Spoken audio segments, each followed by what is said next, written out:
Here we are, back again. Rudely interrupted I was, and it turned out to be almost a terminal issue. I'm afraid the old Apple iPhone 11, or whatever the hell it is I own, is coming to the end of its usable life, I think. It overheated and turned off, and in fact it was so hot to touch that you couldn't touch it.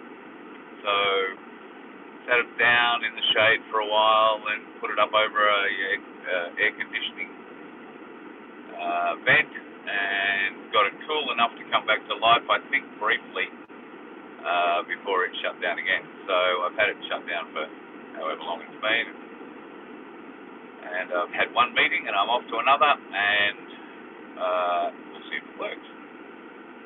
That's all we can do. So I was talking about the social media ban that's upcoming, and I think I got to the point, depending on whereabouts it froze, I was talking about the fine that Europe has put on X overnight, $140 billion. Now, the American government has basically come out and said, no, you are not going to influence American free speech. You are not going to have an impact on American corporations. Now, this is interesting, folks, because if you're a common law follower, you would understand that one corporation cannot make another corporation lose money, because that defeats the whole purpose of the game. The game is to rip us off, not each other. And when I say each other, I'm referring to the corporation. So America is now standing quite stridently beside its big tech companies, who have an awful lot of sway. And this is where the politicians, I believe, have it completely wrong. The politicians think that they have the power. Certainly the ones in Australia believe that they have the power through an unelected bureaucrat, a sacrificial yank they put up, this Inman Grant bitch, but it's just not going to work. Why? Well, the politicians aren't in charge. They never have been, they never will be.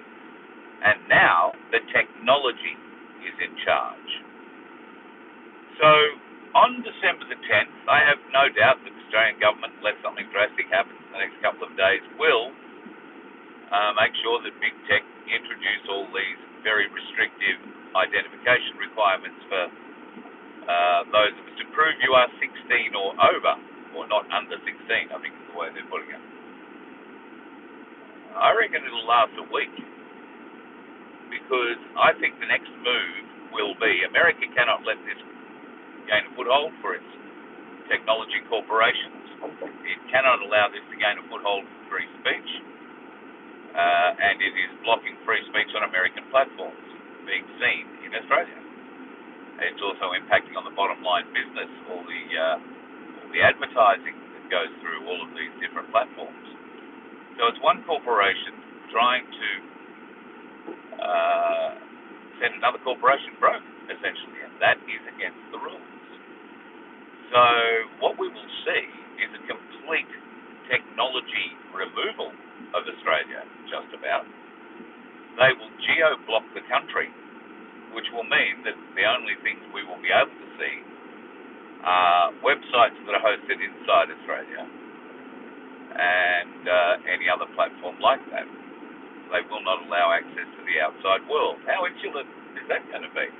And how long do you think the government is going to stay quiet, or the people will stay quiet to their government members,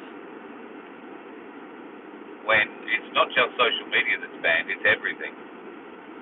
Now, we have also heard, and I'll be honest, I haven't looked into this deeply to try and find out if it is in fact true, but there is a few reports about it going around, that come December 27, it's all going to change for adults as well, and that digital ID will be a requirement. Well, I can confidently tell you that you won't find me on any of those platforms if digital ID is required. I won't be on YouTube. I will not be on Facebook or Twitter or Instaturd or any of the other platforms. You will find me on Telegram, Voice of Freedom on Telegram, and you'll find me as Oz Eyes Logic on Telegram too. Oz Eyes being one word, OZEYES. Um, and I may start up another one there as well. I'm pretty confident we will be able to live stream to Telegram, but I think it needs to be done independently of any other channel, which luckily for us won't be any if all this goes through. So it should be pretty simple to find us on Telegram. If you've never heard of Telegram, it's an app. Just go and download it. It's a bit of a wild west. There's a lot of people in there, a lot of misinformation, disinformation, but real information as well. You want to be polishing up on your discernment before you go flopping around inside Telegram too deeply. But there are certainly a lot of truths to be found in there. There's also a lot of AI. The other platform that you'll be able to find me on, or platforms, should all this fall to shit, will be Rumble, the VoF Rumble channel, because Rumble, I don't believe, will be affected by it, and certainly BitChute. Now, if you have not ever heard of BitChute, and there are plenty of people, it turns out, who have not, then get onto it, bitshute.com. Now, BitChute is a truly independent video channel. He asks for donations to keep the whole thing up and running. It doesn't have the schmick look of YouTube or that sort of thing. It doesn't have all the interactions of YouTube and associated other bits and pieces. What it does have that YouTube doesn't is you will be able to favor BitChute. That money goes away to keep network, if you like, alive. That option available to people all over the world who've had their other platforms stripped from them already. So they'll be the go-to channels if you want to try and find me when all this goes dark. And I do expect it will go dark sometime between now and January 1. The people might be able to get a bit of change of heart of the government, but I'm not sure how they're going to do that while the government is off patting itself on the back over Christmas holidays. They might be able to get some action, who knows. But the public servants will be on holidays too.